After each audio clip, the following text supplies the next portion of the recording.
How much should you charge for your products on Amazon? It's pretty confusing knowing exactly the sweet spot for your pricing. So in this video, I'm going to show you exactly how to price your products on Amazon. Now, if you like this kind of information where I'm helping you build your business on Amazon here in Australia, be sure to give this video a thumbs up. That way I will know that you want more information like this. Also consider subscribing to my YouTube channel. We post brand new money-making information each and every day. If you've got a question for me, post it in the comments below and I'll answer it personally for you. With that being said, let's get into pricing.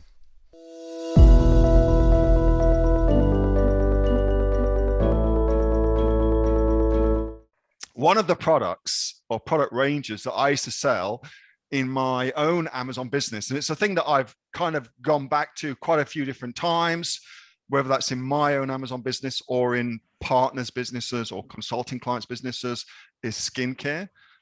It's a great thing to sell because of price and price elasticity regarding skincare things. So I thought I'd start with that. So I thought if I'd start with different kind of pricing points and how to think about them. So here are some skincare things. Now, here's one, Aqua Vital Gel Cream. And regardless, blokes, I'm thinking of you, of what you think about spending this much money on some skincare products, the lesson behind it is hugely important to the amount of money you get to make, okay? So you've got some products here, 119 bucks. And that's a high, that's in euros as well. So what's that in Aussie? Probably around about 165 Aussie dollars for that small jar of stuff, okay? And then here you've got things like the same kind of stuff, you could argue, or at least that looks like the same kind of stuff for $19. And so the question is, why is one $165 and the other is $19? What has somebody done that makes it so they can charge such a huge difference in the price of the product? I mean, it's just night and day, that difference, $165. And that's not even a really expensive skincare. It's a kind of mid-priced skincare. The skincare that goes up to $500 for a small jar. Why is that? How have they been able to price something so differently? Now, what do you think? Before I kind of get into what I think, what do you think?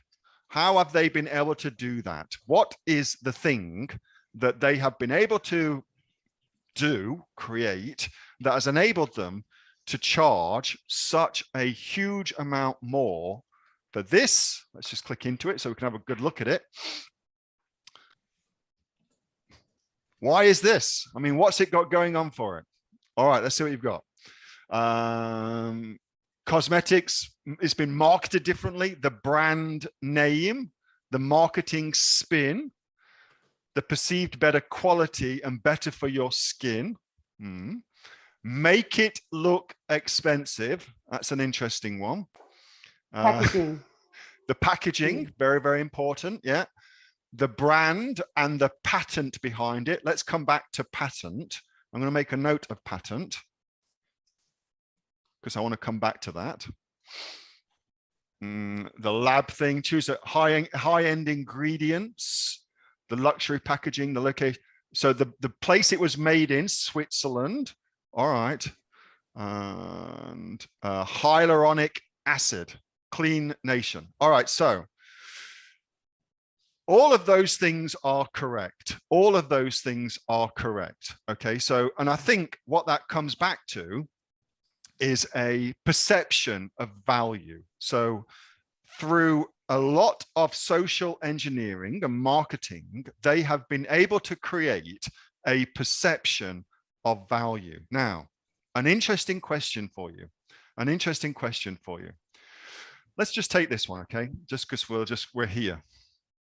$19.89.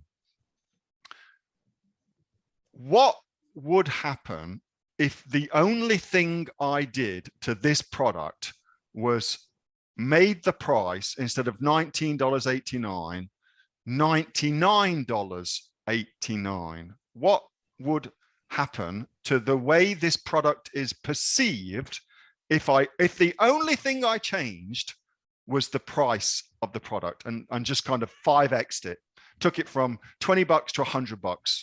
What would happen to that product and the perception, more importantly, in the minds of the customer? What would happen? It would be seen as a superior product. Now, people might think it's a better product. Now, that's a very, very important. Now, okay, so why is that so unbelievably important? It's because they say, you've heard this and we hear it all the time, first impressions matter. Yeah, everybody knows that this is an interesting thing, an interesting quirk of human behavior. First impressions matter. Why? Pretty simple. When you form initial impressions about something, what happens after that is that all of the other things you perceive about the product, you filter them out so that your initial impression still holds true. Okay, so if you have an initial impression about a product, and your initial impression is that's a really high quality product that will do me a lot of good if I put it on my face, put the goop on my face, then everything you learn after that initial impression will go towards supporting that thesis, that idea, that theory. Okay, that is an incredibly important piece of psychological quirk of our human nature to understand, because the very, very second you put a product at a particular price, everything else you learn about the product afterwards will go to support that initial thesis you've got about that product. Okay, hugely important. And we are, as learning creatures, we have something called cognitive dissonance. And what that really means is we don't like two things being equally true.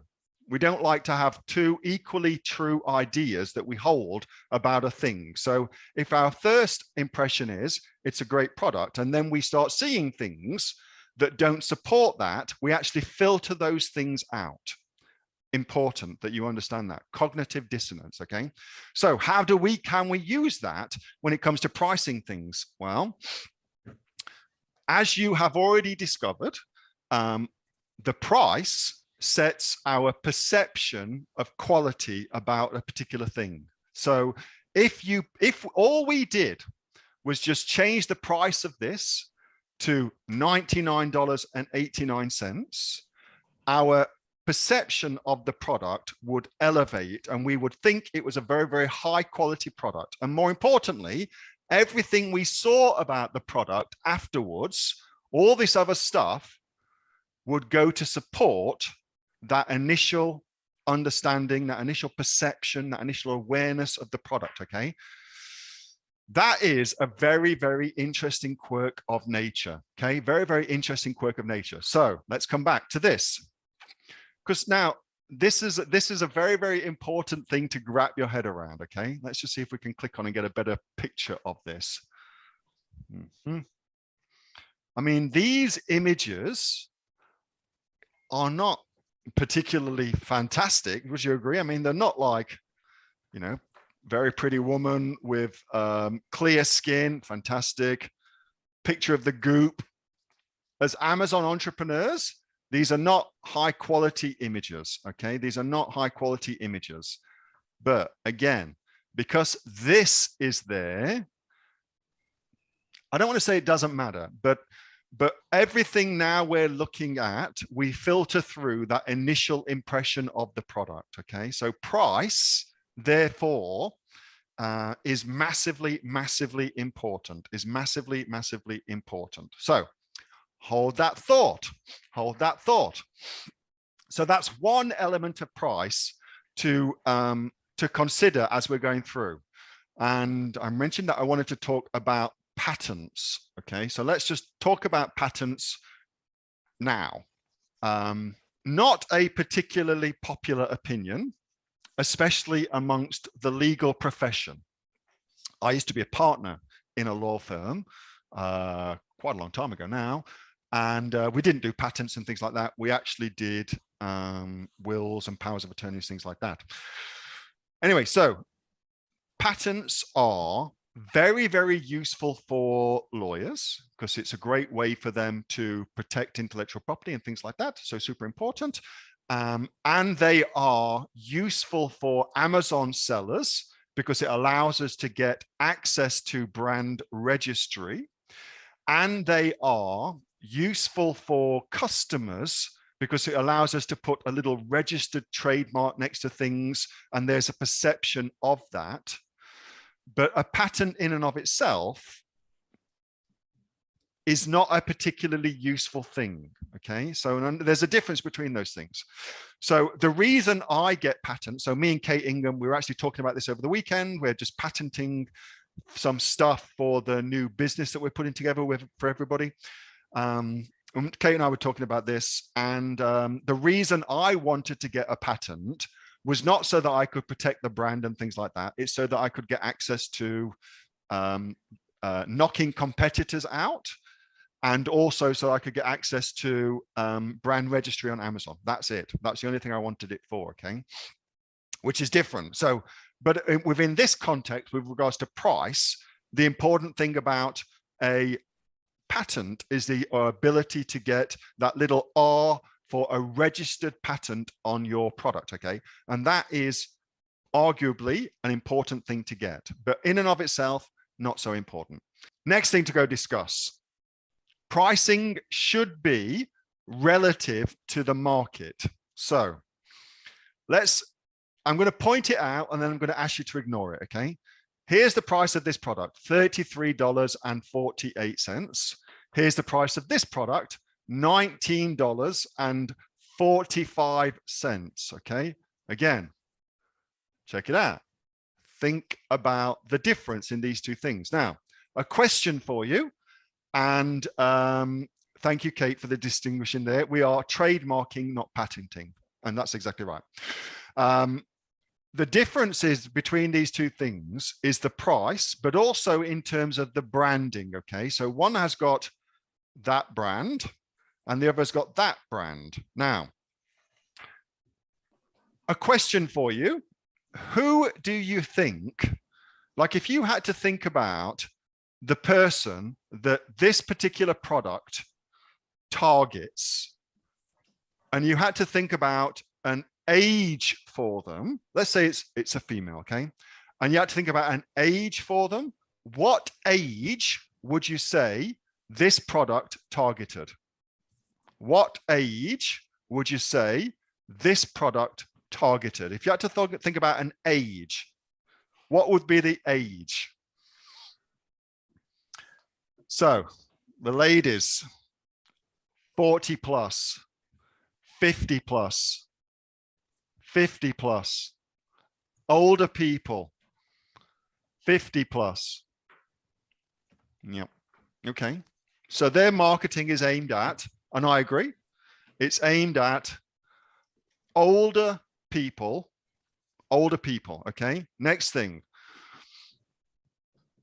What age do you think this product is targeted at? What age person? And again, let's just assume it's a lady, okay?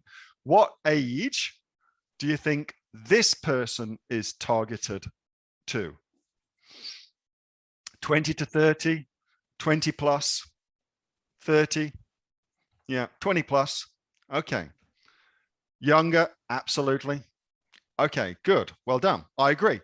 So the question then becomes, in terms of priority and in terms of desire, who is more likely, just thinking this through into your head, okay? Who's more likely to spend more money on skincare? Somebody who's older or somebody who's younger?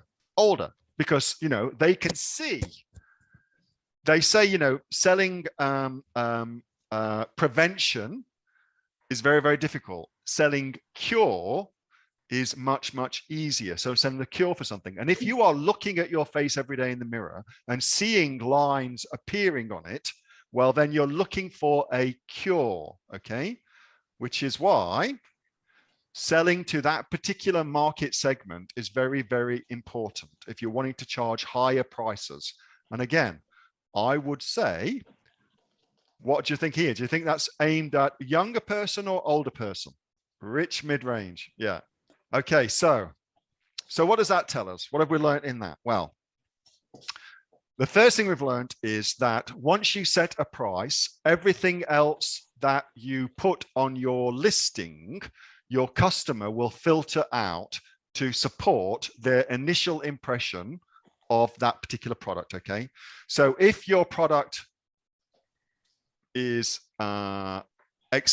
cheap, and you try and tell people all about how good quality things are and how, you know, all that kind of stuff, it's going to go onto deaf ears. Okay. So that's an interesting thing to recognize. The other thing we've learned is that your price ought to be dictated by the market you're going after.